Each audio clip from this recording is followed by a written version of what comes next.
you only have about 2.5 minutes to get out before the fire becomes deadly.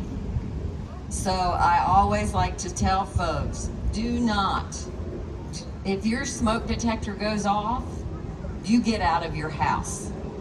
Do not stop to get the cat, the dog, pictures, whatever. You need to leave your home and then dial 911, because 2.5 minutes is not a lot of time.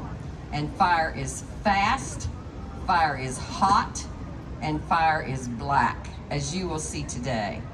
And I was burned in a house fire as a child when I was 5 years old. And I have third-degree burns over 50% of my body.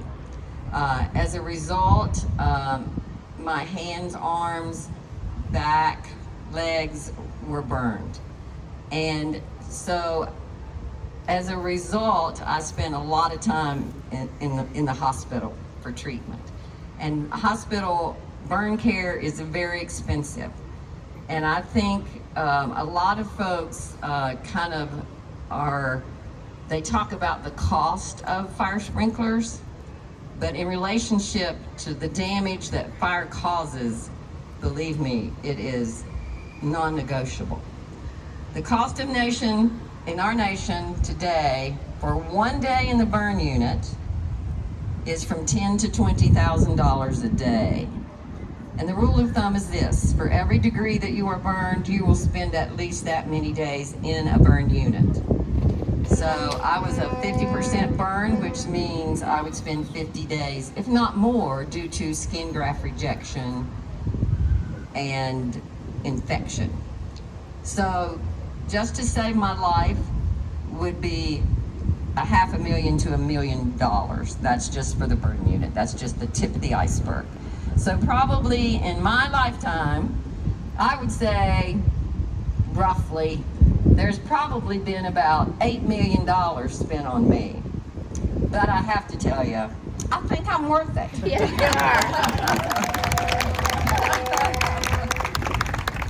We're so glad you're here, and please this is such a vivid demonstration, and I hope that if any of you are in the process of building homes, that you will ask the contractor for fire sprinklers to be installed in your home. Okay, who's next, Suzanne? Thank you, Pam. Let's give her another hand for sharing her story with us. So today we have a special treat. We're working with the Seattle Fire Department, and because we are at the Women in Trades fair, we have an all-female suppression crew, so you guys see them in action. And hopefully they'll stick around there. They've got a booth inside at the event, but hopefully they'll stick around if you have any questions for them about their job and their role and what they do to help save lives and property, just like fire sprinklers. So anyway, let's go ahead and get rolling. I'm going to introduce Shane Ray. He's the president of the National Fire Sprinkler Association, and I'm going to have him explain exactly what you'll be seeing and why we're doing what we're doing. Perfect. Thank you, Suzanne, and thank you to the Women in Trades. It's good to have us out here. Thank you to all of our members who are out there. They're the ones that support these. We have 41 of these trailers around the country. This was the latest one delivered out here last year, so its home is here. So thank you to all our group here, the Puget Sound Fire Sprinkler Advisory Board, our local chapter here, and all our members of that. And thank you to Virgil and the team that brings it out here to get it set up. It's a lot of work. So what you're going to see here today, though, we have two identical rooms set up the same with this furniture. So there's over 4,000 people a year die in fires, and guess where they die? In their homes, not in commercial buildings and those things. Why? We've done a good job with codes and standards protecting that. My home is in Maryland. Maryland and California are the only two states that require sprinklers in all new residential. Although it's been in the codes since 2009, the problem is most states just take that one provision out. Our voice is to say we want to prevent Pam's injuries to anybody else, and so that's why we do what we do, because we have an affordable solution. Fire sprinklers, they've been around for 150 years, so they're not new. It's a simple device. We have one single residential sprinkler in here. Unlike Hollywood, they don't all go off. Only the one closest to the fire activates, because only heat, and you're going to see that. But we can reduce the fire deaths in this country, and two, a special thanks to our firefighters, because you're going to see that this room here, while it still gets yucky and messy and bad for them, they won't be able to see if this was in an enclosed building. They lose visibility, but it's a safe environment. It's not lethal, and their exposure is less in this room than it will be in this room. So that's what our demonstration is today. Again, their hose is going to flow about 150 gallons of water a minute. This sprinkler is going to flow about 20 gallons of water a minute. The one thing that it has to have fire sprinklers and firefighters, because the sprinkler's just going to contain this fire. As you'll see, we'll still have to have our firefighters to put it out. So if you all are ready, we're going to go ahead and light this thing on fire. So I got 2 identical rooms. We're going to start this with waste paper and a trash can. So this is like you had a candle that turned over, some discarded material. But now the one thing that's changed in our home so much is we have a lot more stuff than we've ever had before in our lives. And all of our furniture is made out of synthetic material, meaning it is simply put into a form and it produces a much more toxic smoke than when I started in the fire department in the 1980s. Most things was made out of natural products. There's nothing in here made out of natural products. This same fuel package we have in here, meaning our furniture, this same set of furniture, we burned in a laboratory in a 3,200 square foot house. That's a lot bigger than my house.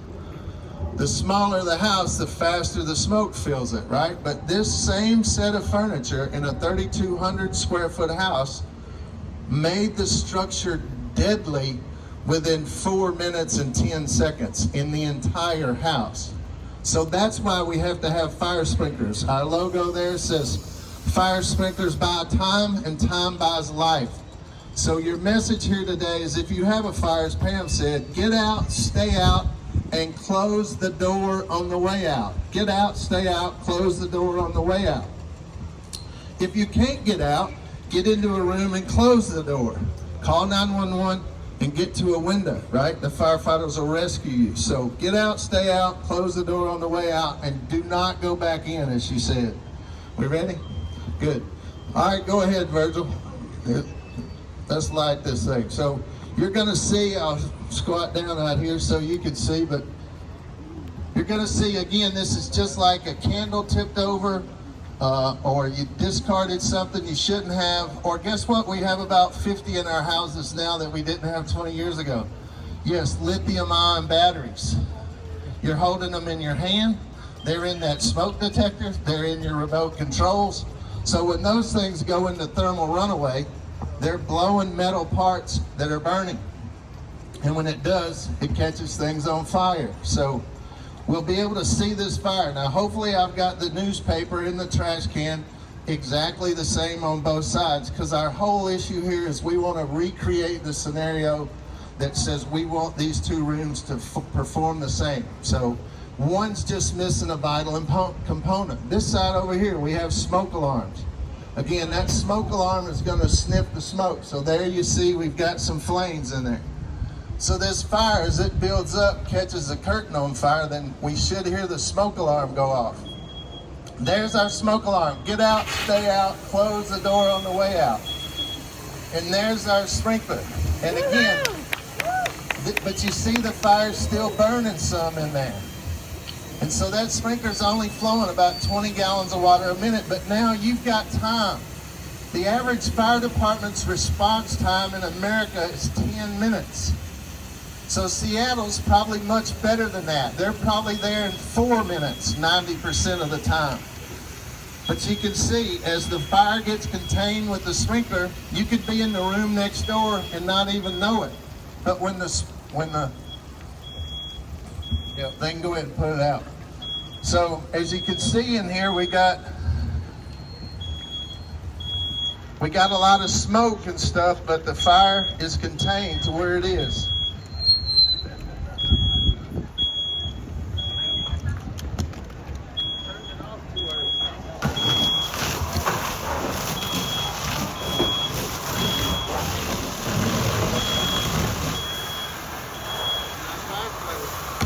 our firefighters, you can see they're exposed to smoke and things, but not near what they will be when you see this next side. Let's give them a big round of applause.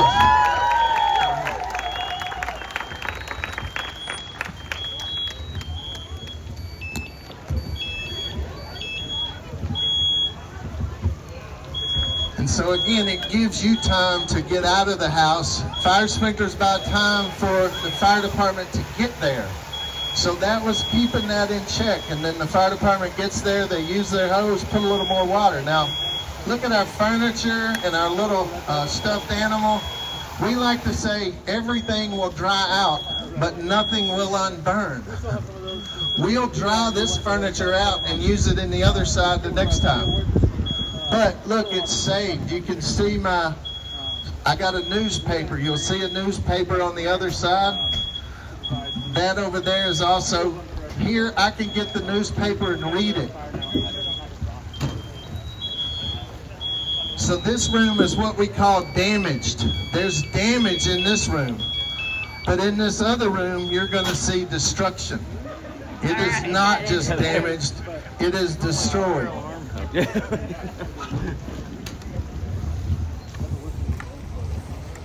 So you see our smoke alarm over here continued to go off. So it continued to provide alerts. Also too, this fire over here remained tenable, meaning we could stay in there, but you don't want to. Get out, stay out, close the door on the way out. Fire sprinklers buy time, time buys life. And we're going to do the same thing on this side. This side we had smoke alarms and we had sprinklers. And that's what the code says. That's what the code says all homes should have. Homes should have smoke alarms in every room and on every level, and they should have sprinklers. But most jurisdictions, most governments take that out. That's where we need your advocacy to help us so that we don't have this vital missing link. So we're going to go ahead and set this side over here on fire as well. So we should have the same growth. We should see the fact that this fire is going to go up the curtain. But again, this side over here, 20 gallons of water a minute goes on the fire immediately. So that sprinkler goes off at 155 degrees. But that means the ceiling temperature has to get to that. So you see it took a significant fire to get that sprinkler to go off. You're not going to burn the toast. You're not going to burn the bacon and set the sprinkler off. It takes a significant fire to get that going. And so there's our smoke alarm going off again. So the smoke alarm's going off. What are you going to do? Get out, stay out, and close the door. Very good. See, these kids are way smarter than the adults. They catch on much faster. So this fire is going to grow in a very different way. And it's going to grow in a different way because there is no early suppression. And that's what we call You notice this heat and smoke up at the top. So with the heat and smoke at the top, this thing is going to build up. Now, look at my newspaper right here. See the newspaper on the floor? That newspaper is going to indicate flashover. So that means, see, it's over 1,000 degrees at the ceiling in this room right now. And that smoke builds up. That's what's deadly. That smoke building up inside a house. You don't have an 8-foot wide opening with a 10-mile-an-hour wind in your house. So if you can imagine the smoke we see going out of there, that's filling up the rest of a home that we don't have filling that up right now. So that thermal energy is building up at the top and it's pushing down. So you'll see my other couch, see my little computer on the table. All that stuff is taking and absorbing that energy. It's taking that heat. And as that heat continues to increase, I can start to feel it now. The smoke alarm is not going off anymore. It went off, but you know why it's not going off now? It's burned up. It won't last to 500 degrees. But look at everything's melting. Now the smoke catches fire. Now look at my newspaper on the floor. All right, go ahead and hit it. See my newspaper? I had hair before I started doing this.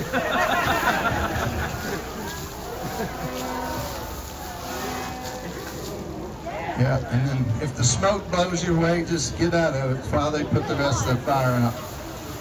This room is destroyed, and everything in the house would be destroyed because it would be superheated and super pressurized.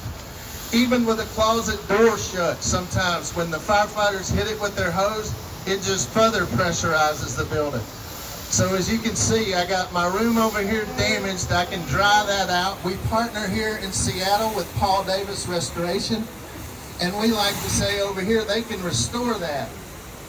They take that, take your possessions, dry it out, and then redo it. And again, only one sprinkler goes off. They don't all go off. I can still see some fire. The table in there is... So look at that. Look at the damage in there, and look at the heat and smoke the firefighters would have been exposed to.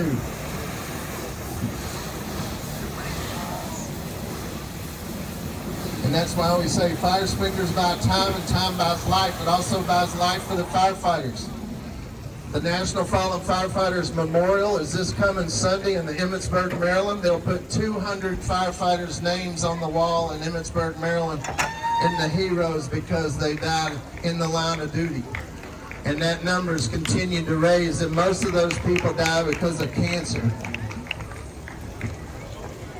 So, but thank you to everybody that's here. Thank you for everybody coming out. And once we get this put out, feel free to come up and take pictures of those things. But thank you, stay safe and stay well.